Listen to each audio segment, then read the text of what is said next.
Welcome to Session 8 of the Lost Tower of Xirus, a 2D20 Conan actual play featuring the Fantasy Grounds virtual tabletop from Nerd Eye Industries. Disclaimer, this is a beginner game, so that means that the players are relatively new to Conan, although we are in Session 8, so there's a little bit more familiarity now. But there still will be some instructions done during gameplay, and there will be mistakes made. This is an interactive campaign, meaning that those watching live and those who check us out on VOD can affect the gameplay. In an effort to keep this as correct as possible, it is encouraged that you point out any GM rule errors. Now, that is GM only.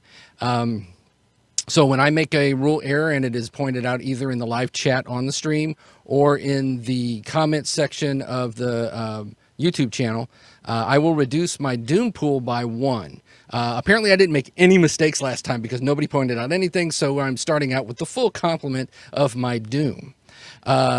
So those watching live also have the added opportunity to help the PCs out.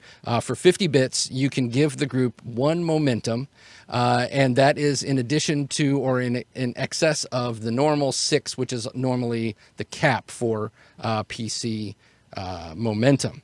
I used to say that you could also buy me a Doom, but I get enough Doom, so I think we'll just throw that one out the window.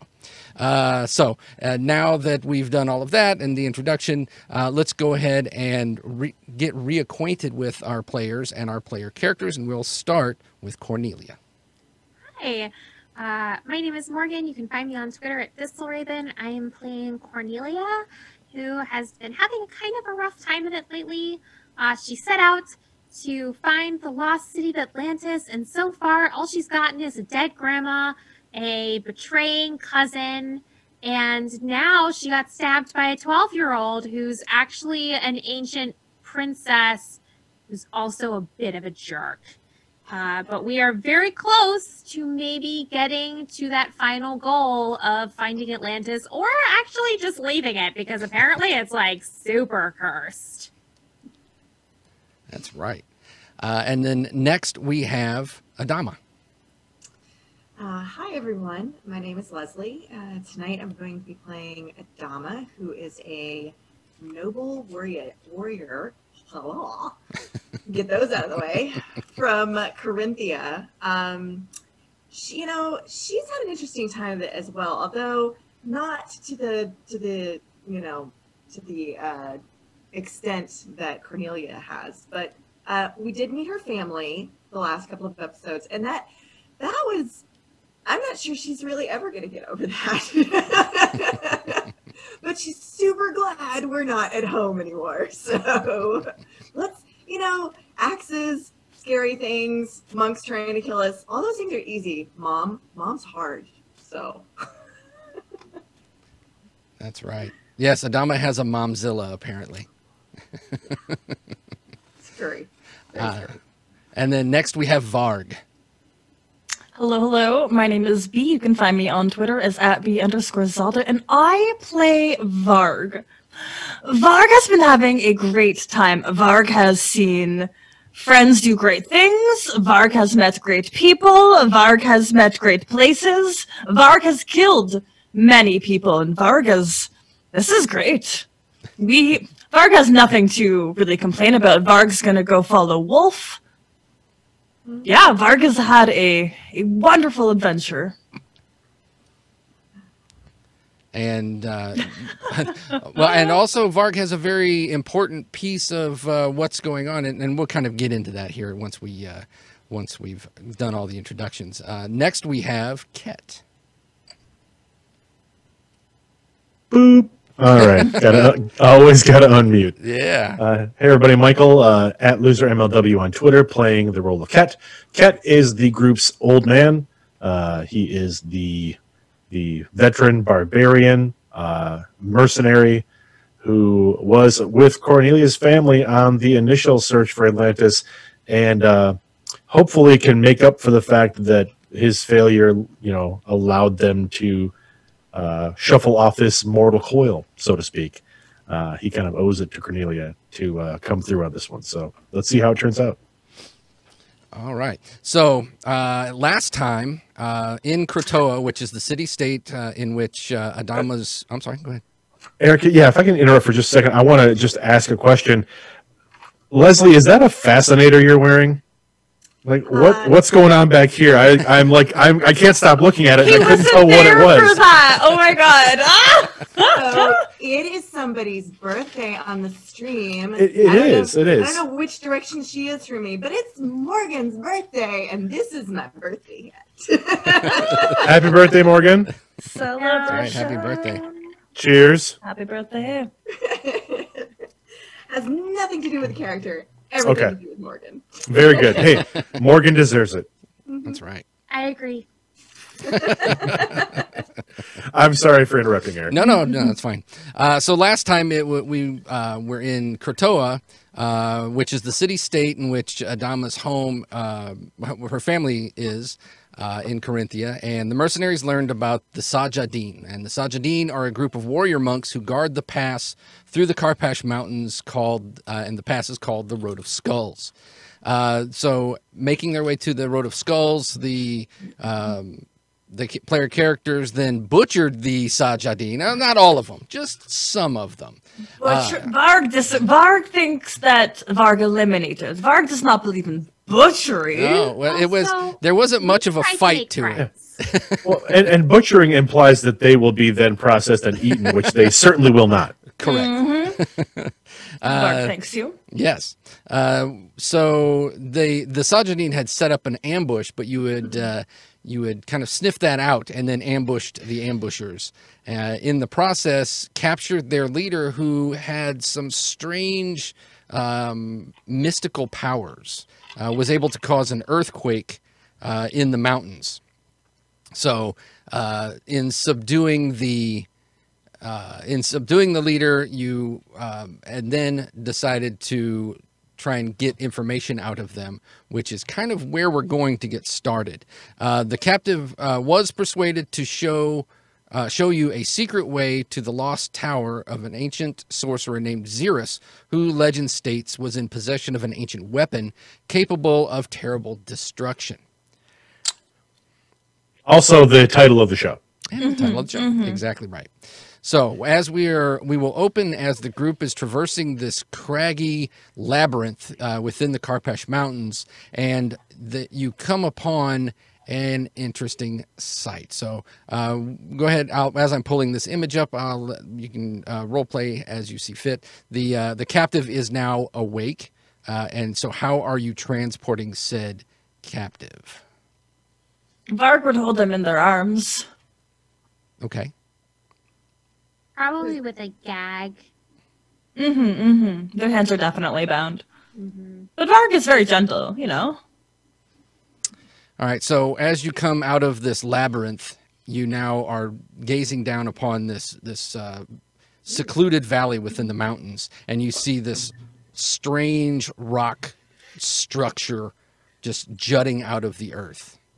And when your captive sees it, she looks and she visibly starts to quake, and she starts muttering in like a broken Corinthian, it is forbidden, it is forbidden, it is forbidden. I'm sorry, it is forbidden.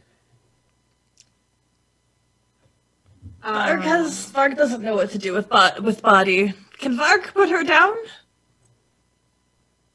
Yes, as long as she's tied to the horse. I'll let her drop out of my arms while she continues to rant about it being forbidden. So, forgive me, Eric, as it's been a while and Sure. my brain is mashed potato. So we know that the son of Xirus sleeps at the bottom of the tower, and that Varg can specifically ruin his day with the sword that he's got, right? It's an axe. It's an axe. I apologize. It is with the axe that Varg has. And I think what I was confused about is that is it the axe also that we got a hilt of some kind, right? That we can't, we shouldn't be putting back together. What you have is, one second here. What you have is Varg's axe has a strange brand on it. And this brand is supposedly the mark of the wolf. And I'll call that up for you here so you can see it too. There we go. That is Varg's axe. And that brand on there is supposedly the mark of the wolf. And the map that you had pulled out of the urn. Oh, there. Things are nesting behind things here. So the map that you got that was in the urn.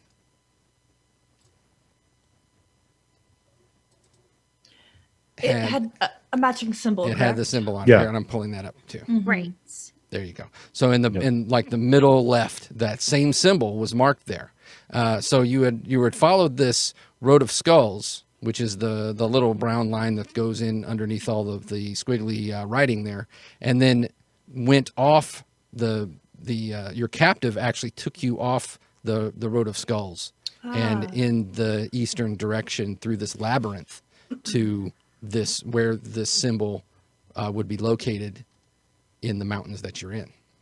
And then there's a scepter, right? There's like some piece that I have and some piece that maybe my duplicitous fucking cousin has that never the twain shall meet. Right. Right. Right. The what you were told was that there was it was the scepter of Xirus, which supposedly has it was a staff, the staff of Xirus, and then the headpiece which fit on top of it.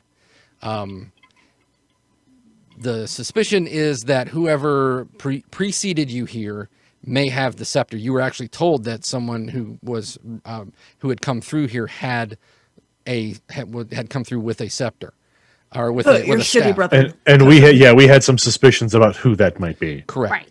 And I have the headpiece, or Cornelia does. Correct. Okay. Got it. But they shouldn't come together because that means super bad things. Well, that's still up in the air. You haven't really determined whether or not it's bad things, or it could be the only way to stop it. Interesting. Well, that'll be a real fun coin flip later on. So Maybe this causes the apocalypse, and maybe it doesn't. my, FOMO.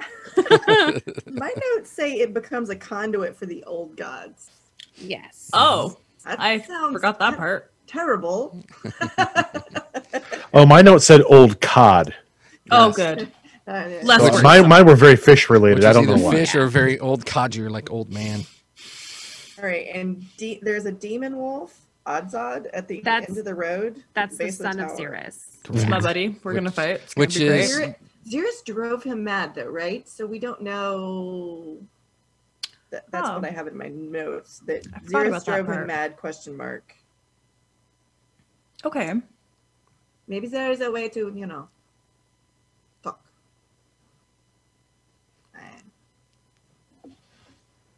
All right, so your captive Danceable is NPC. and you also have Padre with you, the young girl, and she is no longer talking. She's not super sassy like she had been, where she was like talking down to you. She's more like like her normal self of I said, very Padre's currently Padre.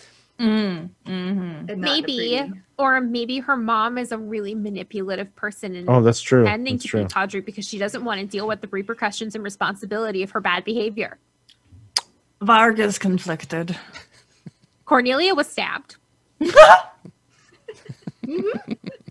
happened. Cornelia's still a little salty about it. Yeah. In the decision of not getting Cornelia stabbed and getting Cornelia stabbed, Padre's mom chose poorly. My notes say she's a bee. So. She is very rude for someone who we're helping, Yeah. but Oh, nice. whatever. Maybe if you're princess that's been trapped in a necklace for 1,000 years. Maybe that's the kind of manners you learn. I don't know. Maybe you just kind of get salty the longer you're stuck in a necklace. Like a brine. I was just gonna say, like, you marinate in there. Become a pickle. So salty, so vinegary. Sourpuss. So I would say that Cornelia kind of uncharacteristically lost her shit last episode and yelled at this person and is feeling very overwhelmed, and she's very close to finding out everything that she's wanted to for so long, but it's also kind of weighing on her how shitty things have gotten in the last like 72 hours that she's done this. And she's gotten stabbed, which is the first time she's ever been physically hurt. And it's really starting to weigh on her the cost of knowledge. So she's been quiet, and you can kind of, there's like the little anime storm cloud over her head. She's got a lot going on. Mm-hmm.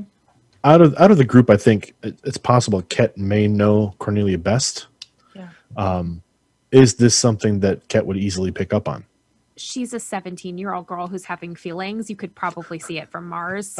But yes, you would know from your experience with Cornelia that Cornelia is very usually like, optimism is the way, we can overcome, it's going to be great. And right now she's become a little empty, like little black hole. Like you can feel that you can feel kind of that like tug of bad feeling towards her. Got My Chemical Romance playing in one headphone. Mm-hmm. Oh, yeah, for sure. As I lay dying, you know. Helena. Yeah. Not even that high energy. I think we're thinking like Bon Iver at this point. Just like very like sad, mournful, contemplative music. Okay, got it. I guess during the journey, if this is that obvious, Kett likely would have approached Cornelia, like kind of just rode up next to her on his horse, and just asked very gently, "How are you handling this?" You can see that she takes a moment before she speaks. Again, unusual for Cornelia because usually it's like open mouth. Bleh. And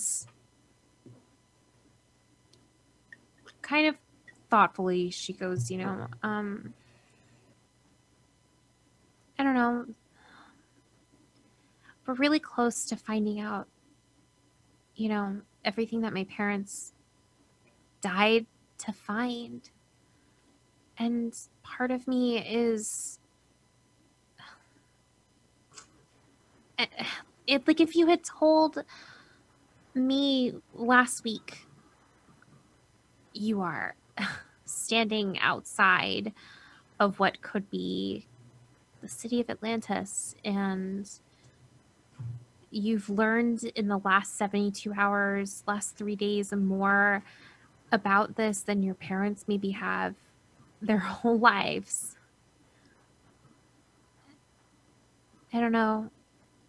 That Cornelia feels like a different person right now. She is. You've experienced a part of the wide world, kiddo. This is life outside of a compound's walls. It's just Sorry. Go ahead. It's okay. You can go.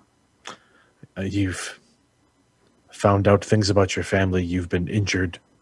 You've been stabbed for maybe would be the first time on purpose. There's a lot going on right now.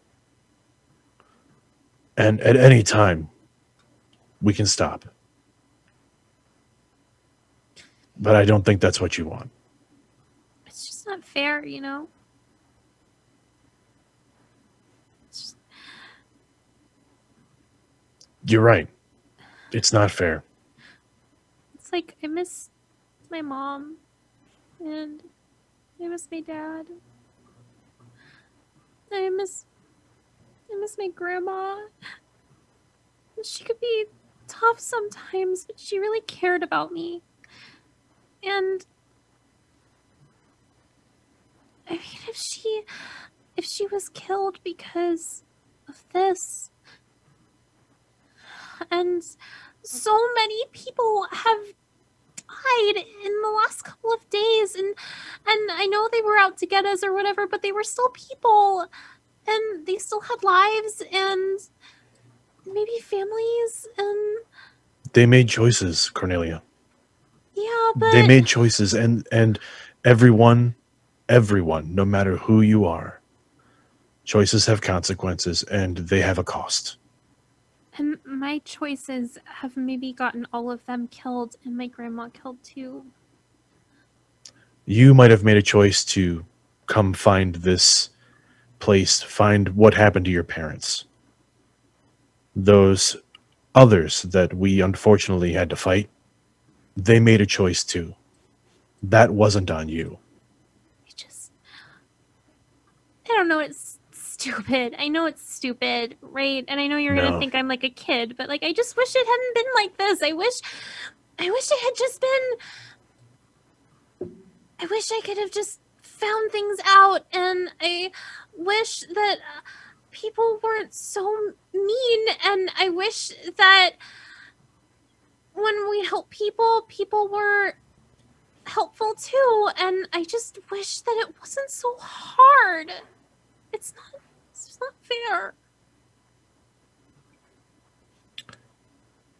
There's an old saying among mercenaries, among warriors, but mercenaries use it a little most often. Jobs that are cheap typically aren't worth the pay. If things were easy, then the outcomes wouldn't be worth the effort.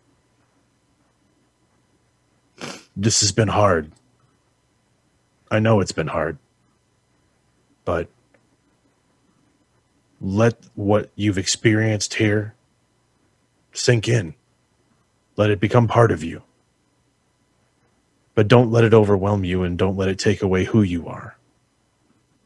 Yeah. Yes. I mean, that cheerful kid that used to bug me every time I came into the compound, asking me questions about the outside, that's still you. That boundless energy, that's still you. Just a little more tempered by the world. And that's natural. That happens. That's life. Life tempers you. It's up to you whether life breaks you. Yeah. I don't know. So much easier when it's in a book. And someday you'll write the next one. Yeah. And the things that you've experienced, someone else will be able to read. And you'll have taught them. They'll have learned from your experience. Yeah. I mean, on that note, I've maybe got some notes for the books that I was reading, because I don't think any of them really prepared me for any of this. Books, and Kett chuckles aloud, pretty loud. Books rarely prepare anyone for the actual experience. Yeah. It's easy to read something and think you know what something is like. Yeah.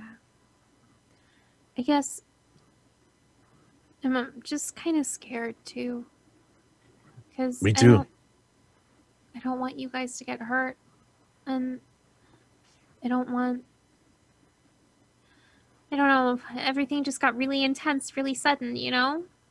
Like, first it was like, hey, you could find a lost city, and I was thinking, cool, I'll find some pots, you know, some books, some history, and now there are old gods and princesses trapped in rocks that are bitchy, and Well, she's not in the rock anymore, though, right? She's still in, and Kett points to Padre. She's still in there. Still in there, and who knows how we get her out, and if she's going to be a little bit nicer when she comes back out. Unlikely. Unlikely. Unlikely. But don't you... it's good that you're concerned about us. And Kett kind of swings his arm wide toward Varg and toward Adama as well. But we all made choices too. We all chose to be here and chose to come with you. Sure, we were ordered to come, but anyone can deny an order. We chose to come. Well, We want to be here with you to help you finish this. I also think that you should get a choice not to be here too, though. And if you I guys, had a choice. but you can still change your mind. Anybody can change their mind.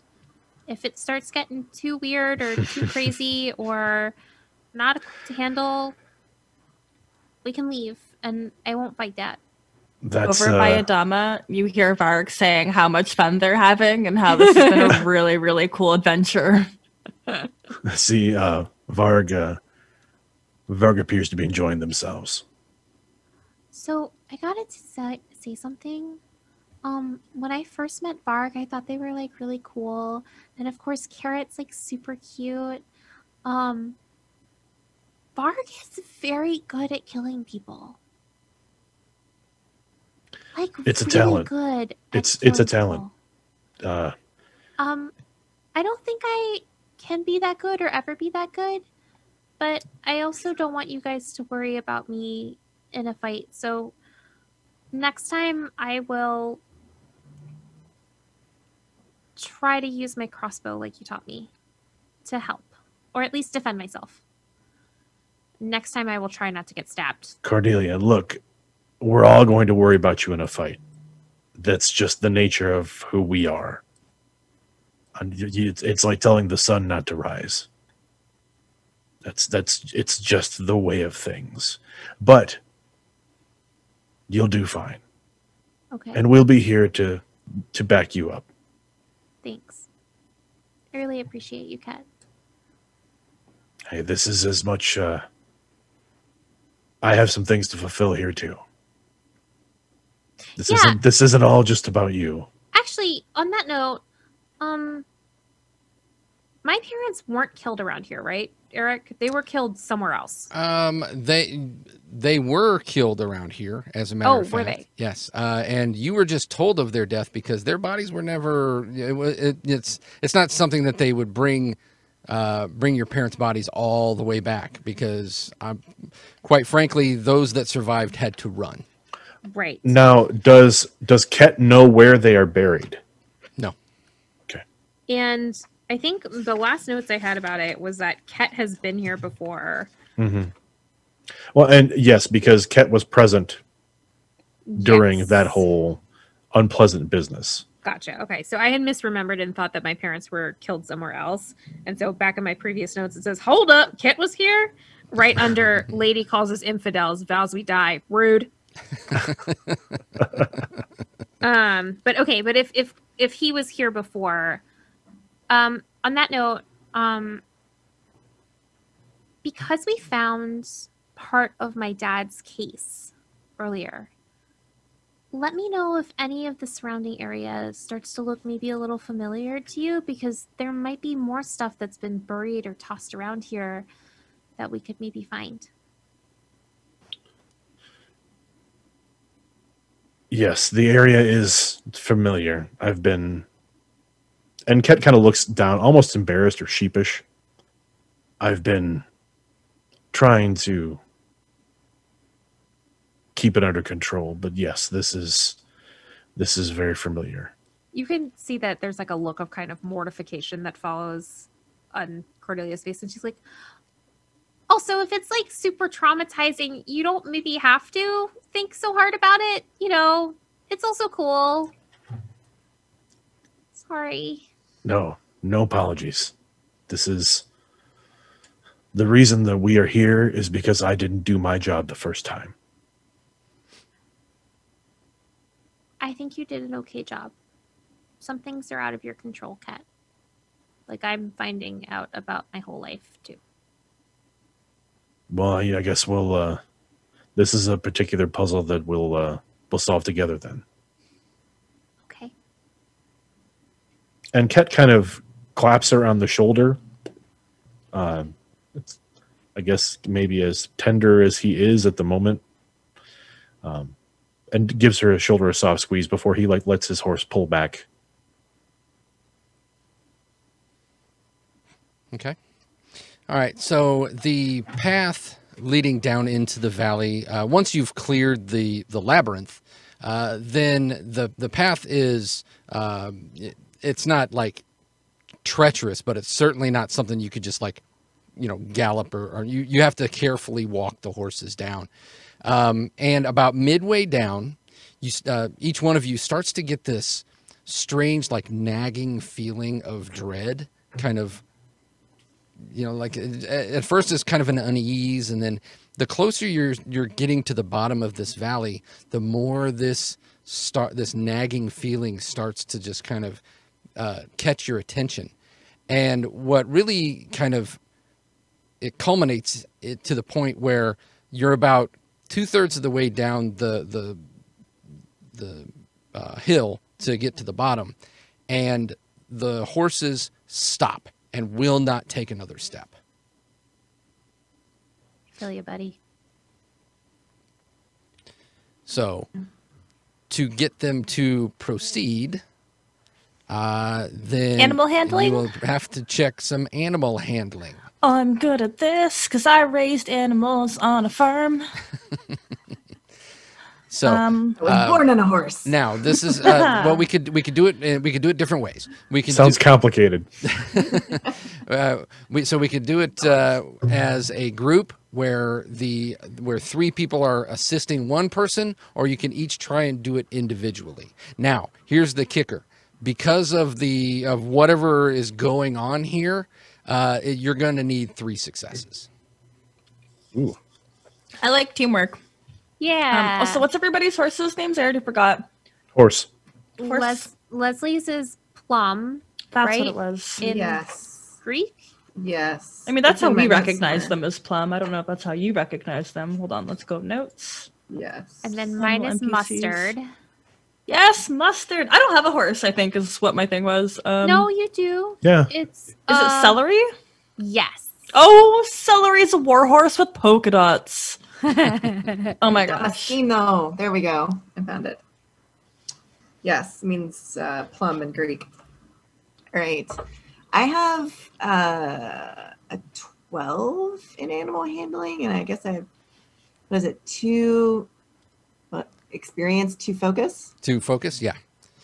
Yeah, 2 focus. So I think Varg has the highest animal handling. I've got a and- 10, yeah. Oh wait, you have maybe it. Yeah, you Adama have it. has- No, Adama does. Adama's got the Adama has 12. the highest score, but Varg has a focus of 4. So that means Ooh. 4 Oh, yeah. or less. Anything 4 or less counts as 2. So there is a bit of a trade-off there. Yeah. Currently, Okay. so the way that works is each person who's going to assist, and we are doing animal handling. Sometimes when you're assisting with a task, you can actually choose a different skill to assist, but this is purely animal handling. Okay. So the way this works is anybody who is assisting will, at the bottom of your screen, click the yellow dots to make it so it's just one yellow dot.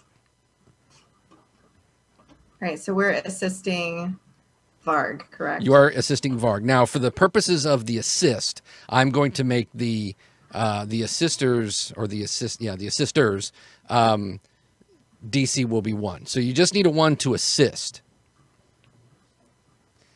So whoever whoever wants to assist may, and then I'm assuming so Varg is going to take point on this. Mm-hmm. Okay. So then once everyone else rolls, so it looks like Adama gives you a success. I talked about my extensive time on my farm. Nobody really listens to me when I talk about my farm. You know, I had a couple of sheep. We had like 1 donkey and a llama. They were mostly utilized for their cotton. Are you not interested? Fine, Kett, go ahead. No, Right. sorry, I just realized I did not take it down to 1, but they rolled the same on either, so I guess Those were both failures. both failures. Yeah. Yes. Oh. Okay. And then Cornelia gives you a success also. So Varg, you are rolling 2d20 right now. Okay. And if you succeed, you get the additional successes. So essentially, you're going to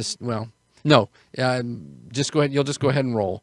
You'll switch your DC to 3 at the bottom of your screen, and right now you have 2 dice. Do you want to give me any doom to increase your dice pool? What do we think? So Eric, is your doom pool maxed right now? No. Oh my god, he has so much. I do not max doom. He has so much.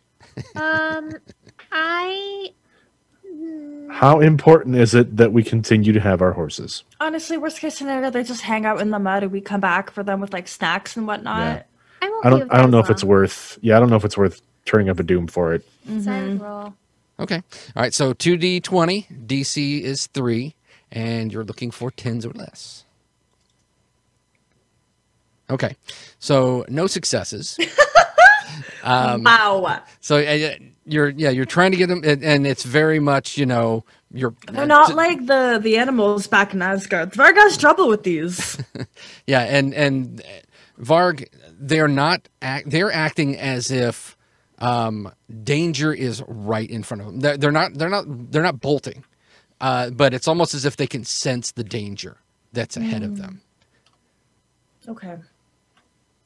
Perhaps they are sorry. smelling the. Adama, what do you think? Varg wonders. The creature.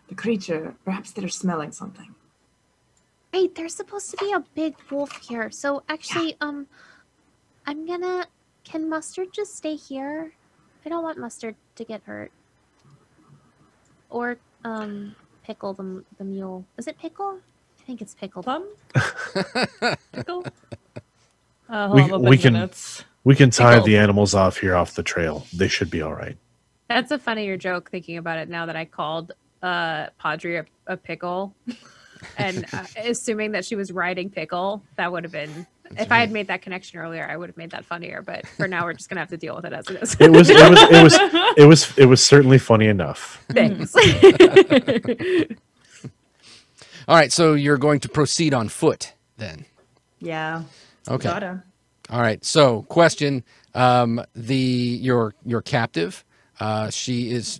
You still had her on the back of a horse. Are you carrying her now?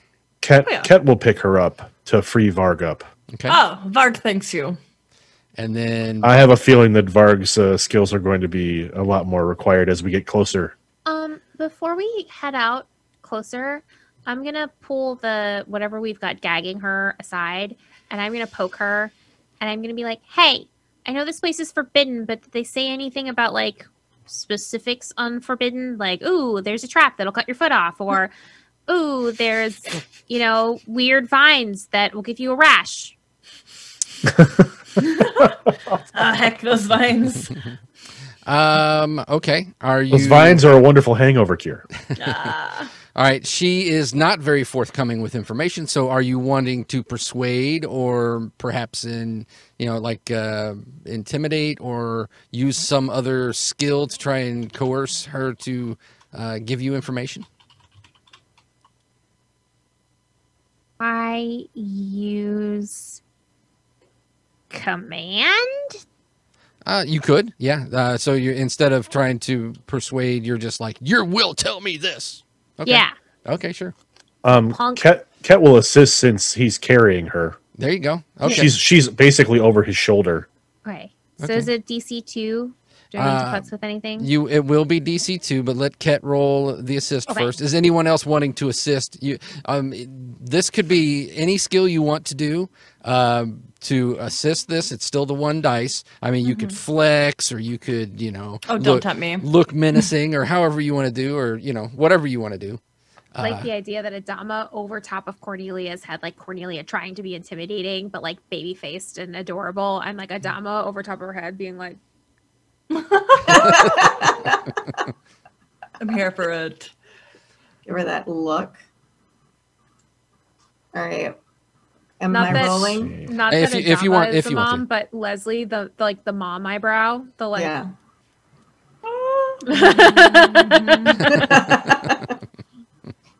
I see you there.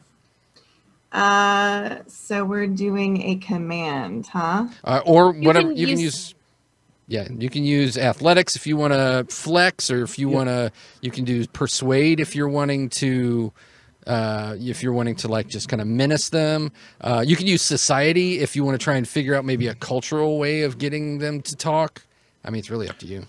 Kett's going to use his athletics. Okay. And what he's going to do is he's actually going to like shimmy her over his back, so he's just holding onto her feet. Okay. And her head is dangling close to the ground. The blood's going to run to her head pretty quickly. Sure. Okay. Go for it. 1 dice. Okay.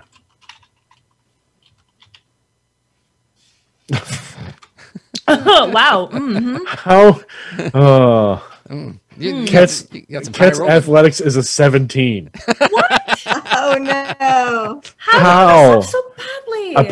Apparently, Fantasy Grounds thinks I'm playing D&D. Right. All right. So what I am going to do is you failed the assist. Did I drop her? Well, you didn't roll a complication. You did not roll a complication, Okay. so it's fine. If you would have rolled up a complication, then you would have dropped her. Looks like in the chat, you have now been awarded 2 momentum. Thanks, Nerd Eye. Thank you. We need it. I need it. I rolled a success. I need For it. funsies, I'm not gonna group myself in with everybody else. Listen, I desperately need momentum. I give this woman the evil eye. Yeah. I mean, literally, I'm just like eyes narrowed, like staring at her, like you just try something. All right. All right. And then I'm gonna roll commands. Okay. I succeeded. You succeeded. So yes, Adama gives you another success. So that's the 2 you need. So all right, she looks at you, and she squints for a moment, and she says, "Those who go to the base of the tower never return. They go mad, and they tear each other apart. But I know another way. If you agree to let me go, I will show you." Varg wonders, don't we have to go to the base of the tower? Can I get an insight roll Mm-hmm. to see if I think she's actually being on the up and up, or she's Sure. blowing some smoke? Yeah, that would be an observation. Or no, you're right. Insight. Okay. What is my DC? For this one, I'll make it DC 1. Because, I mean, you did succeed in the command check, so it's not like she's trying to totally deceive you. Okay. Okay. Your insight tells you that she is deathly afraid of getting too close to this thing. You don't get the impression that she's lying about what she said. I mean, it could just be a superstition.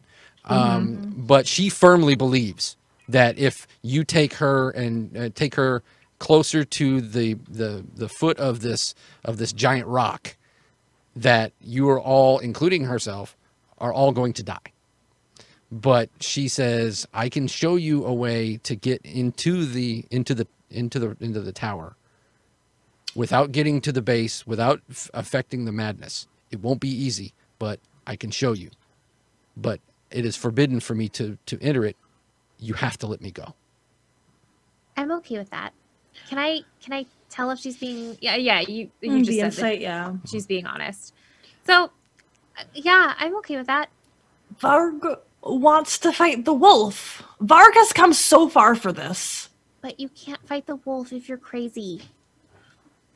It might be best if she is crazy. Varg is crazy? Not Or if the- she tries to kill us too. Simply saying that in a fight against something like that, sometimes it helps to be outside yourself. Yeah, but have you seen Varg fight? Varg will not go. Varg does not even know what craziness is. Varg just wants to meet the wolf. Perhaps there is another way. Maybe we should just try to see where she takes us. See what happens. It does not mean we will not see the wolf, right? It's true. Fine. Varg will let her lead, but Varg will keep an eye out. Varg, and they're gonna hold on to the axe that they have strapped to his back. Varg wants to meet that wolf. It will happen. Just, give it a minute. Let's give this a chance. We'll let it marinate. I have the strange feeling the wolf is going to want to meet us. Varg hopes. Okay, so you follow her directions, and she. Yeah. So you instead of Kett will put her down, like kind of help her to her feet. He's not removing her bounds, her bindings, however. Okay. All right. I'm assuming her legs are free enough that she could walk. Yeah. Okay. All right. So she begins to walk, and instead of going straight down the decline towards the foot of the valley and the base of this rock structure, she actually starts to go a little bit to the right, and is like meandering down towards what appears to be a stone structure that is down. If you're looking at the picture there, I'll reshare the picture unless you, just in case you closed it. At the base of the valley there's a little bit of water. There's like a lake and everything, and then there's looks like a little river that's going from the lake, and down near the base of that where the river kind of goes away from the picture, you can see there's a little bit, it looks like a stone structure there. And she says, "The way is there. As I say, it is forbidden for me to go. I can show you the way down the hill and how to get there, but then you must let me go."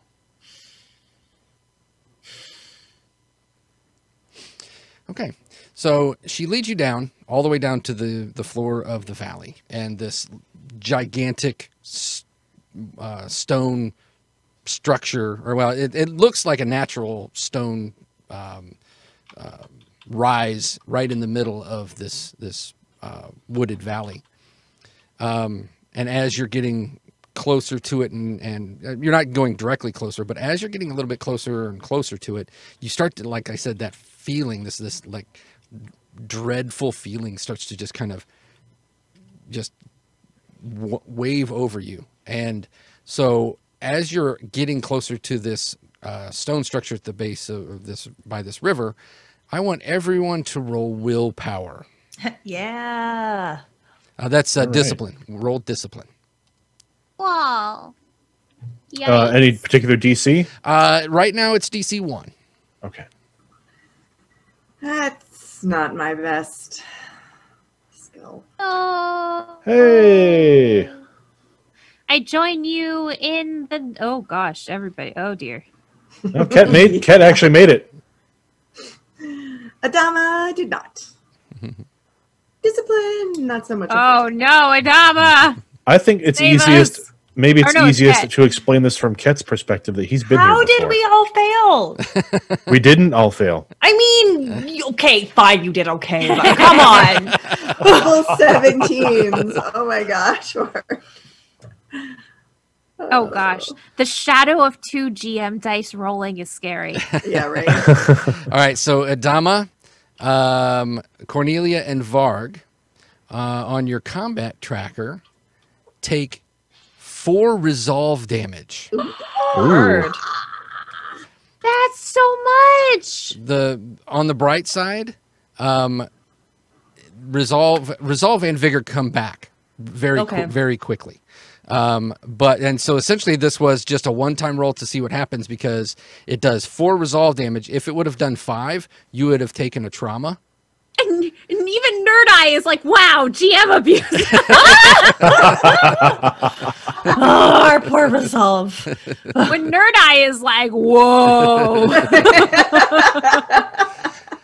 So yes, you've very, very close to taking some serious and as you're to describe this narratively, this sense of dread is just kind of lingering in the back of your head, and then as you're getting closer and closer to this stone structure down by this river, this dread turns to nausea, and it's just buffeting you in waves, and it's almost.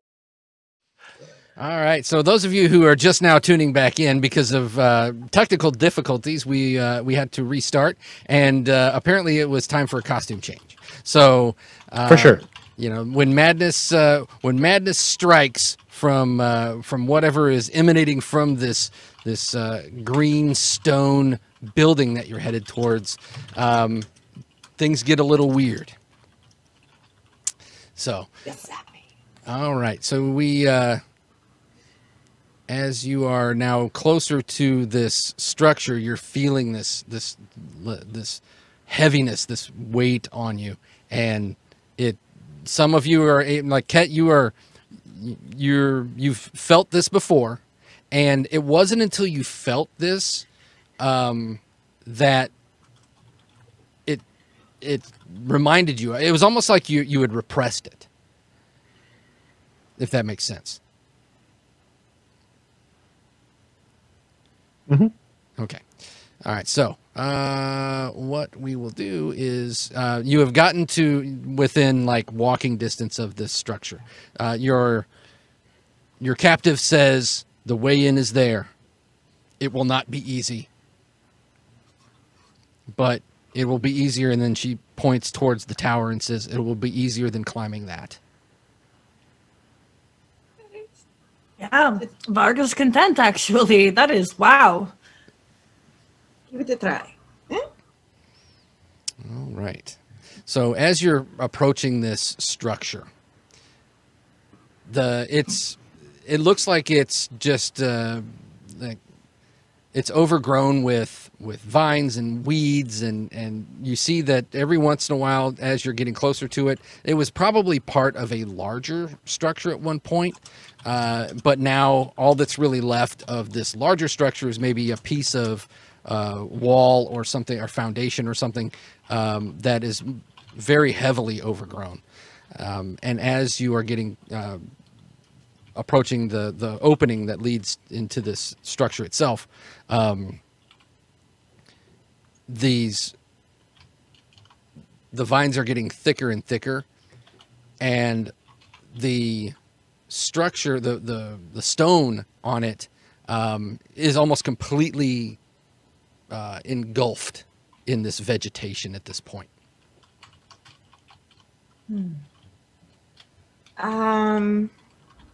Do we see any way in, or is it completely covered? Oh yeah, there's an archway that leads into what appears to be this this was probably some inner structure of maybe even a lower structure of a bigger, much bigger building a long time ago.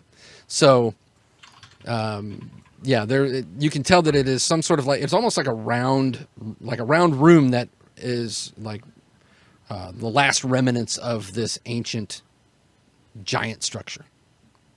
Okay. I think Adama is going, like, as we kind of get close to this like overgrown whatever it is, just in cases, she's gonna try like poking it with her sword before she starts. You're poking what, the structure itself? No, the actual like overgrown vegetation. Morgan was talking about like plants eating us at some point, or Cornelia was like, okay. Now she's have paranoid. You know, in fantasy times, you got to be really careful about things that'll give you rashes. I know, and I mean, she's already started puking for no apparent reason. Like, this place, No reason. Varg feels like shit. How does Adama not feel like trash? I'm not going to throw up. It will pass. It will pass. Mm-hmm. It might get worse, but it will pass. Sometimes it's better just to puke and be done with it. Cornelia says, wiping her mouth and like sitting back up. Is there something in this green stuff? All right, so you slice, take a nice healthy chunk out of this vegetation that's growing on the outer wall there as you're walking up to the archway. And when you do so, it slices away, and the bottom part falls it just kind of flays open where you cut it, almost as if these vines were, instead of just kind of naturally growing as vines do, I mean, you cut a vine and it just kind of hangs there. This was almost as if there was some tension to it. So when you sliced it, it actually like sprayed open like I said, like a flaying action. Wow. And then underneath it, you get a nice clear view of the stone behind it. And so you cut it open, and you, as you're looking at it, make a discipline check again. No. Everyone or just Adama at this point. Yeah, Adama, you did this to yourself. I am definitely going to be using some momentum. Okay. All right. I do not want to do this again. wise move. All right, Wise. so how many? Go ahead and drop you can drop up to 3 momentum in the pool to Boost yourself. It looks like, well, I was gonna say, it looks like we have 4 right now, right? Yes, you have Okay. 4 in the pool right now. Okay. All Burn right. whatever momentum you'd like. Go for it. All right, so I need to make a discipline roll. Make sure you And click. so now I have 3 dice, Correct, right? correct. DC 1. Yes, it is DC 1. I thought you were just like looking for that. Still nice. Come on, come on, come on. Yeah. 1 success. Yes. Yeah, Oh, you guys. With a discipline of 8, that was a risky roll. Yep. So you slice it. You see what very briefly. You see what appear to be some hieroglyphics under that you had uncovered, and just the sight of those hieroglyphics almost made you pass out. What? You're like, it's like your eyes. It's like you started to get tunnel vision. Kind of like, when you're about to pass out, everything starts to like really get hyper focused in a bubble, and then you step back, shake your head, and it's gone. I'm not. What? Oh my head. What was that? What is on the wall there? These strange writings. Oh, So despite don't look at it. but What is, Yeah, Varg wonders if that's just bad. Varg understands not having to read. Varg understands. perhaps a curse? This is Adama, what drives you mad? hold on. I'm gonna get my notebook out, and I'm gonna just in the most rude way, I'm going to shove the notebook next to Adama and be like, "Hey, if I can't look at them, can you just draw what you saw?" Nice. Did she get a good enough look at it to draw it? How complicated was it? It was. You could do a rough, I would say a rough estimation of it. Let's say that it's DC 0 lore roll. No, we'll make an observation. Let's make an observation. So a DC 0 observation roll. So, and the more this will be a momentum generator. So, so if you generate whatever momentum you generate, it's a little bit more clear. So you automatically succeed because it's a DC 0. So it's just a matter of just how clear can you recall it without like puking. Maybe I'll use a momentum to see if we can generate more momentum. You certainly can. We'll see. We'll see if this works. All right. Observation. Correct. And you've got 3 dice now. All right. 3 dice. DC 0. All right. You generated your momentum back. Look at that. And 2 complications. Oh God! You gotta spend momentum to make momentum. We're double 19s. Good. Yeah, because you don't have any focus. You don't have a focus in observation. So 19 and 20s are complications. So here's what happens. As you're sitting there, you're like, okay, you like close your eyes or whatever, however you're going to draw this. You got a momentum, so it's really very good recollection of this symbol. So when you do that, and so Cornelia, she draws this picture for you, and then just kind of is done with it. And when you look at it, you need to make a Oh, it's just the symbol. A discipline check. Interesting. Dang. Science. but I just thought the complication was going to be that she drew this beautiful picture and then she just vomits all over it. Oh, jeez. I'm glad it's not. I'm sorry that I keep bringing up barf on this stream. If people are like really phobic about it, I apologize. Yeah. It's not a veil. try I would have less. X'd it out, but thank you. I'm all right. Okay, so I need to make a willpower it's discipline. discipline. Well, You got it. Yeah. So so Adama draws this picture. You look at it, and immediately, like the same thing happens. It's just just this weird, almost blackout, and like you start seeing like sparks in the corner of your eyes. It almost takes you off your feet. The symbol that she drew is it's a symbol very similar in kind of structure to ancient Atlantean, but it's off in some way. You can't really put your finger on it. It's just looking at this thing is profane. ooh, Wow. profane. Right? That's intense. I'm gonna turn to the captain lady. Is she still with us? She is, well, yeah, she is, because up until this point, she will not go any further. She's just kind of, Adama like stepped up to the wall, and she is like actively like backing away. And she keeps saying to whomever is closest, you promised you'd let me go. You promised you'd let me go. You promised you'd Yeah, let me go. we will. We totally will. And we will in just a second. But you know how to do some kind of sorcery stuff. This seems like sorcery stuff, like writing that makes you sick. Is there anything we can do to make it not make us sick or protect us?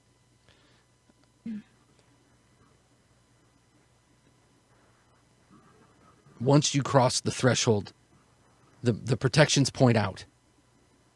Oh, so it's like a go away thing as opposed to...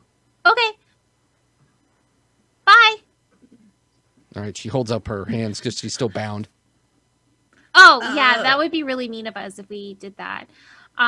So, like, maybe you should keep this in mind the next time someone tries to talk to you and think, maybe next time if you don't try and earthquake them to death or stab them, that maybe those people will be really nice to you and won't leave you to die in a ditch with your hands bound.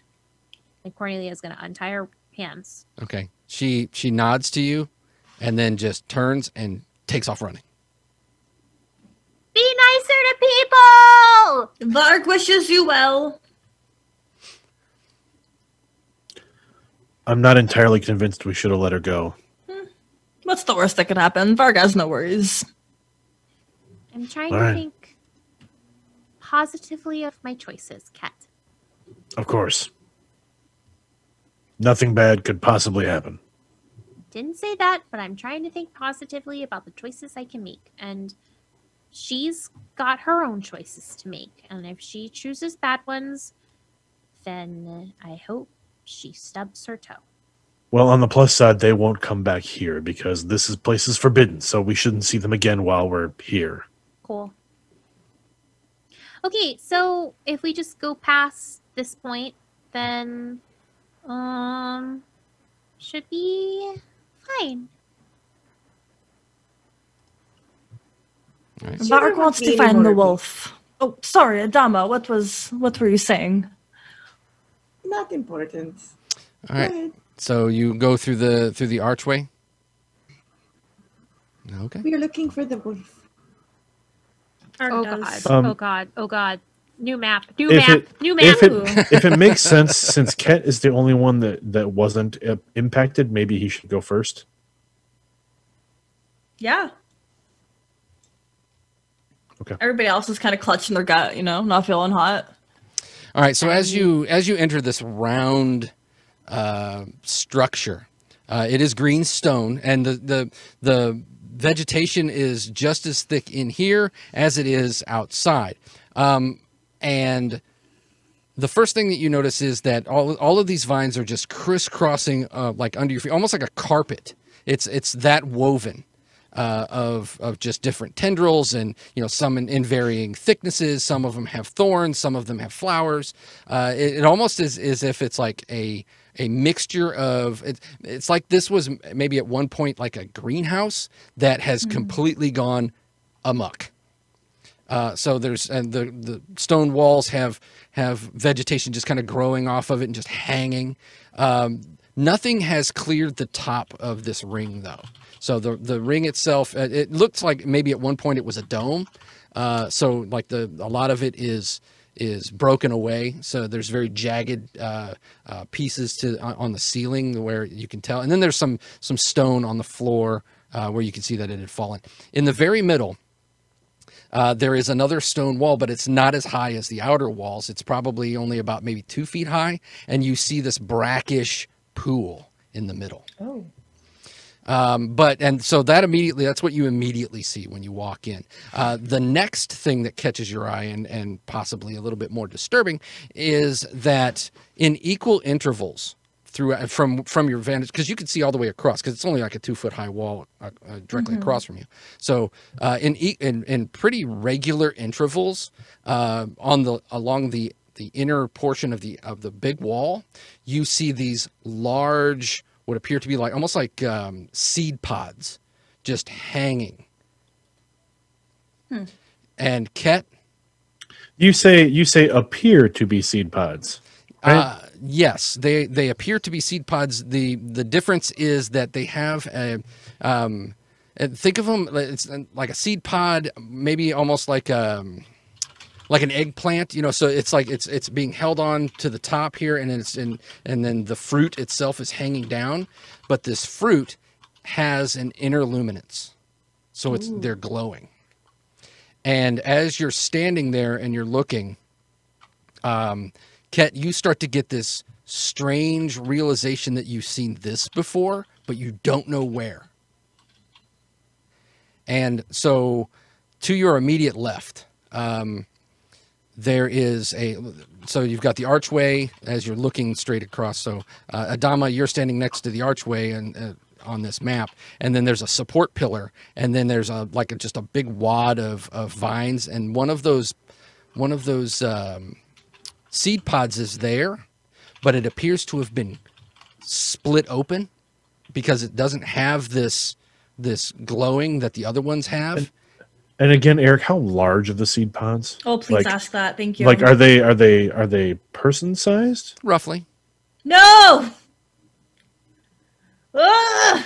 And this will be fine. We have Varg can face enemies. Varg can face people, but Varg does not know how to face things that come out of seed pods. Can Varg face themselves? No.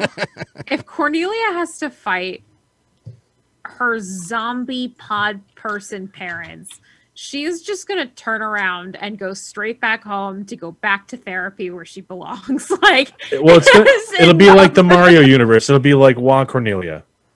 Like Wario, right? We'll do one of those. All right, Warnelia. So what you she'll have an awesome like zigzag mustache. Oh God, poor kid. So the other part of this is directly across from here. You see another arched doorway and what appears to be maybe the beginnings of a broken staircase leading down. So I think Adama is going to look at the partially opened pod that is no longer glowing. Okay. The heebies. Okay. I'm already regretting this choice. All right. This one is not. Some of them are big. Some of them are not. This one is more of like a medium-sized one. And then as you're looking at it, let's do a. How would we do this? How about a melee check for Adama? Ooh. Oh, what? Right? No, but it's to recognize something as. Oh, okay. Yeah. All right. No, you're not fighting anything just yet. Mm. There you go. Ooh. 3 successes, generating 2 momentum. Yeah. There you go. All right. This pod has been cut, and relatively recently, probably within the last maybe week or two. Wonder if my shitty cousin had something to do with this. God, I hate him. Family, what can I say? All right, she's gonna kind of like peer inside and see what she sees. It's otherwise empty, right? Yeah, it's just got this black goop inside it. She's using her sword because there's no way she's touching this with her hands. Yeah, it's very oily, almost. Yeah, it's very like motor oil, like old crankcase motor oil, if you know what that means. All right, so she kind of like, pries it open, checks it out, and she's like, all right, so I think this was cut recently, maybe in the past like week or so. Do we want to check any of the others? I mean, Varg would love to poke at least one. Varg has a very good axe that they could just poke with. I don't know if we should do that, but also, right, we heard that there was maybe Sidonis, who, maybe not Sidonis, who was coming back out this way with something, so maybe it was in there? And he got it out? That was like a week ago, right? Right? Possibly. Maybe. So, Cornelia, as you're standing there, you're having this conversation, Padre catches your eye. Oh, gosh. I would say Padre would know. And she is just staring at this pod.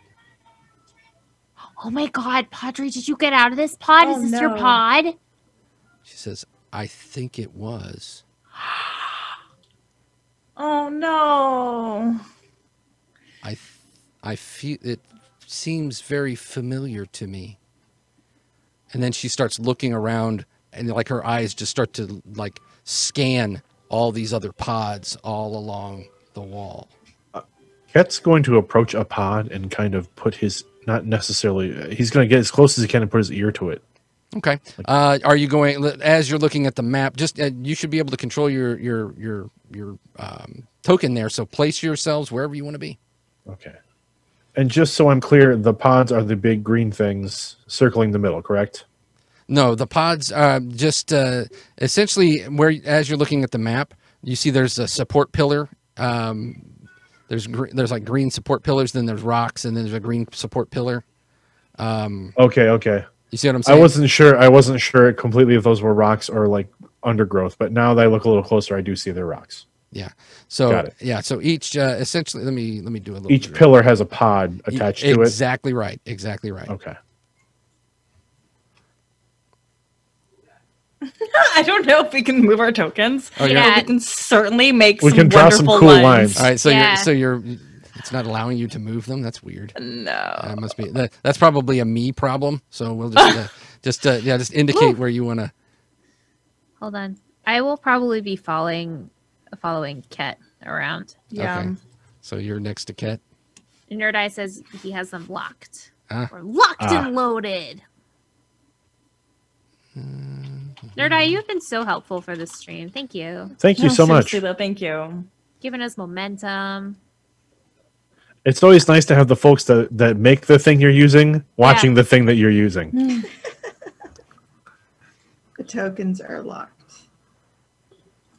Is there a way to unlock them?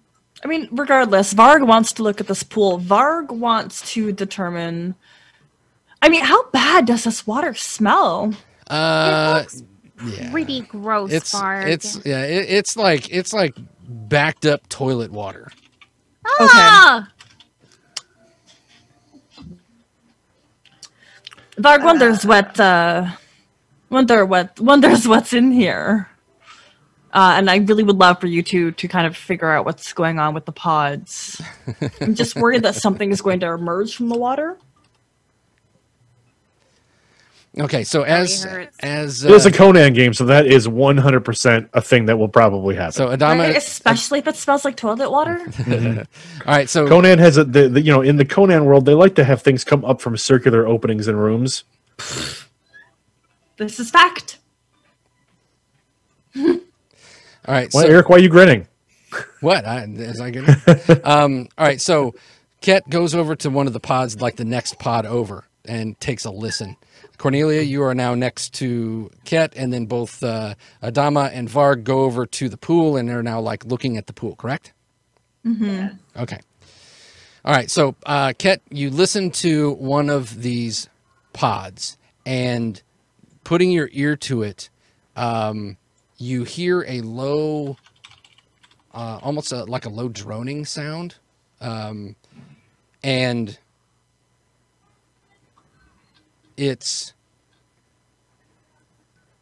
you have no frame of reference for this, because obviously, you are a warrior and whatnot, but it's almost like a heartbeat.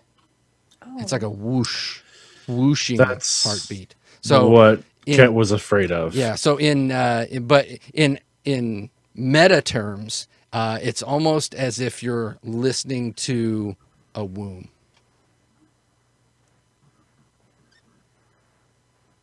What?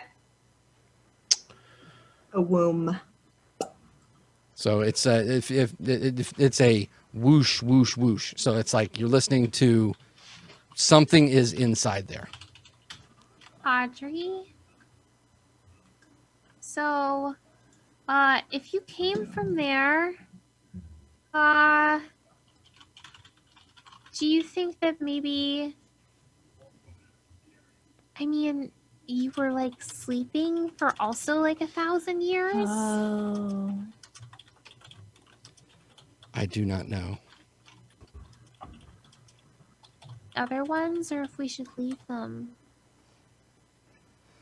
All right. So Varg, as you're standing there and you're looking at this water, the water ripples. I'm ready. Varg is ready. All right. I'm not ready. What did he say? What did he say? I love how Eric just goes, all right. We're all like, So they are Groot. Gosh. oh God. Oh, they're beautiful. right, Can I so- just feed them like dirt and like be friends? Sure. Oh man. There's a skull in there. There is a skull Oh. in there. In my equipment pack, I've got a stack of those feed sticks for plants. Yeah. Yeah. Like some nitrogen Yeah. and whatever they need. Yeah, plant food. Right. Mm-hmm. All right. So we are entering combat it's almost kind of looks like, at first it looks like seaweed like surfacing, and then it just keeps coming, and then the tendrils start to grab the side of the pool, and more of the stalks start to come out, and you can see that some of the stalks have these like wet black eyes. Mm-hmm. And then all of the vines around you start to move. Yes. But also Varg is like, no. Do they appear threatening? Like, is this just like we're invading their space and like we are the invader, or is it like a direct, like, do I sense aggression? Very from much this so. organic- Not only is it aggressive, it appears to be actively trying to like Venus flytrap you. Yeah, of course. Reluctantly, Varg will have to cut it in half. Or just chop it up. Varg would use this for firewood. All right. So for the purposes of this is what is called a dread creature. What? Oh, A dread creature. Dang. So dread creatures get a numerical value, which means that's how many bonus doom I get. This is a dread creature, What? 5.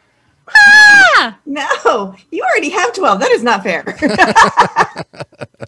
Wow. All right. So the very first thing that happens though is this thing has a fear effect.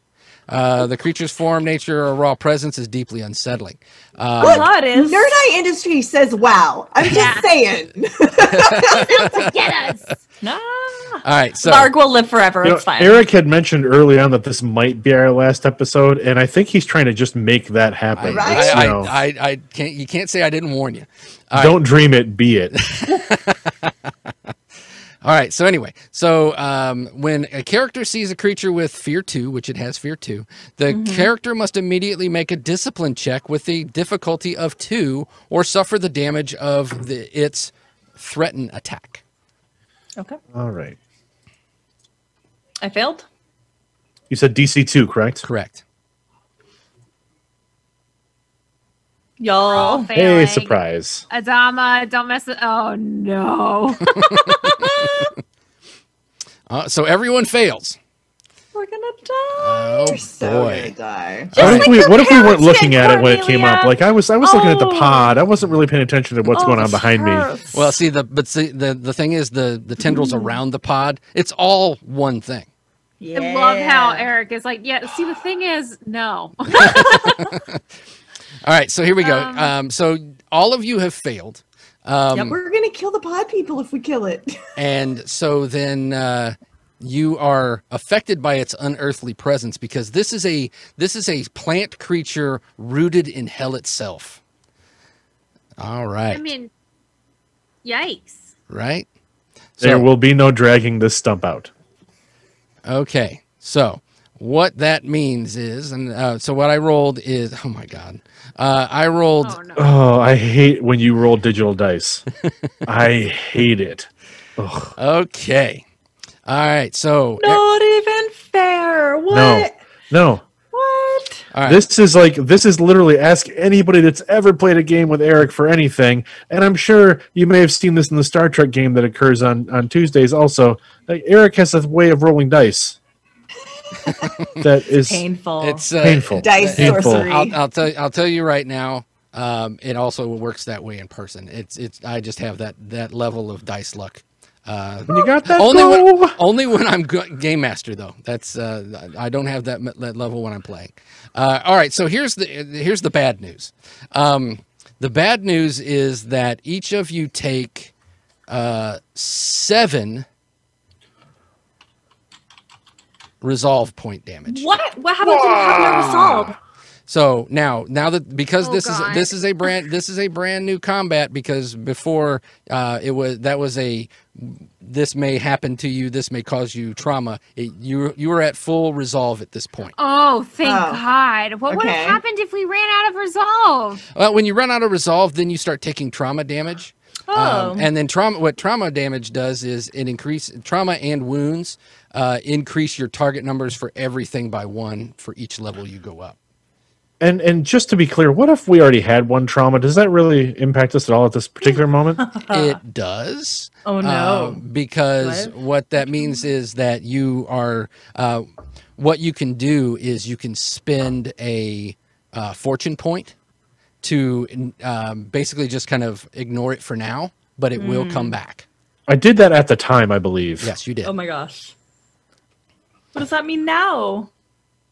All right, so every Wait, is then now? all right, so does let me see. It's not working. not working out. Okay, so everyone took 7 resolve. Yep. Does that put anybody at 0? Good. Okay. So the bad thing is because you took 5 resolve, you take 1 point of trauma. So everyone gets 1 point of trauma. What if you now have 2 points of trauma? 'Cause That's we have bad. one left over. Yeah, what if that's a thing? So what happens is when you spend the fortune point to negate that effect, when you take an additional one, it all comes back. So now you're at 2 trauma. You're feeling the effects of 2 trauma. You have to spend another fortune point to negate that, so you don't feel it anymore. What do you think? Okay. Now, outside of combat, so once this is over and if you survive, there is a skill called counsel, which actually can help alleviate those traumas. It's like a mental healing. You actually need counseling after playing this game. Correct. Nerd Eye's like, Literally. I think you're all dead. I think the creator of the game is like, Just y'all fuck. saying. I think we're in trouble. See if I have a good emote for this. All right, so that was just seeing this thing. Yeah. So now we are going into initiative order. Now, player characters always get to go first unless I spend 2 doom for it to act, Only 2? Can you spend like 4? which I do. No. Okay. So, We are so dead. all right. So the closest person to one of the pods is Kett. And so one of it's lashing thorny tendrils is lashing out at Kett. All right, so Kett, this is a nemesis, so it gets 2 dice. Oh Look at the surprise on my face. So it gets 2 dice. And do you have a weapon that has, let's see here. Parry? Parry? You don't really have anything in your hand? I don't have anything. There's no weapon pulled at the moment, no. Okay. So do you want to give me a doom to parry this attack? You can either parry it with your and what I'll say is you draw a weapon and parry with it, but it'll cost you 2 doom. It's a trap. Is this something I could spend a fortune on instead of giving you doom? Do you have fortune left? You could spend a fortune. I do. You could. I spent 2 doom to go first in initiative. Anyone can spend fortune to bump ahead in initiative. Good to know. Okay. I am looking at the pool at the moment. I am not willing to give you doom for this. Okay. Alrighty. So you are not defending against it, so it is going to thrash at you with its lashing thorny tendril. Hit me with your best shot, faux Groot. All right. So this is going to be brawn plus combat. Luckily, it's not very combat savvy, so it gets 2 dice. I'm going to spend 2 doom to give it 4 dice, and I need an 11 or less. And I got 2 8s, a 12, and a 17. So that is 2 hits. So that I needed 1. So I generate a point of doom, and then it hits you and does. Oh, I hate that. Okay, so it does 7 vigor damage. Now, well, let's see where, because armor will affect this. Oh, right. So it hits you in the right arm. Ugh. Do you have armor in your right arm? I do. How much? 2. Okay, so you take 5 points of damage to 5 points of vigor damage. Holy. Okay. All right. Now Done. Okay. Now what that means is for every 5 points, do you have? I'm not sure if you have any of your. Okay, I was just looking to see if any of your talents made it so you were harder to hurt.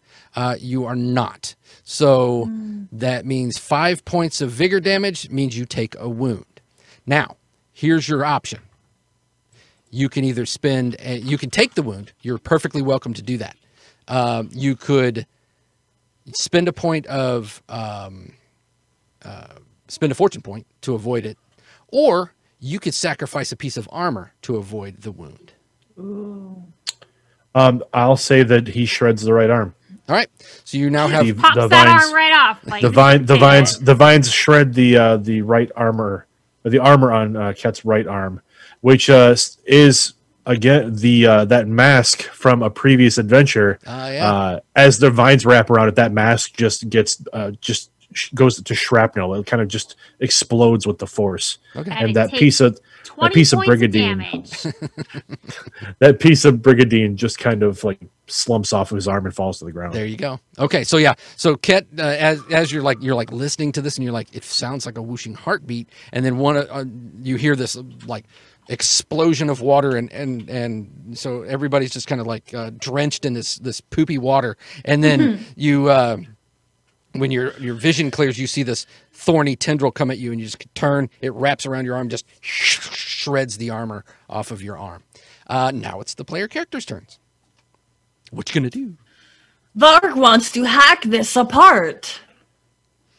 Varg has seen it attack my friends, hurt my allies, and Varg will not stand for this. So like, is that? Oh gosh, I feel like it's been 10,000 years since I've done anything. All right, so you're doing a melee attack. Are you going to spend any momentum on this attack? Do it. We don't have any, do we? Oh yes, you have 5. Yeah, we have 5. Oh yeah, I will. Okay, so how many momentum do you want to spend? Well, I'll just start. Oh, I see it over there. Just one. Okay. Oh, you added instead of dropped. That's fine. There you go. Yeah, that's no big deal. NBD. Okay, so you now have 3 dice, so you have 3 yellow dots. All right.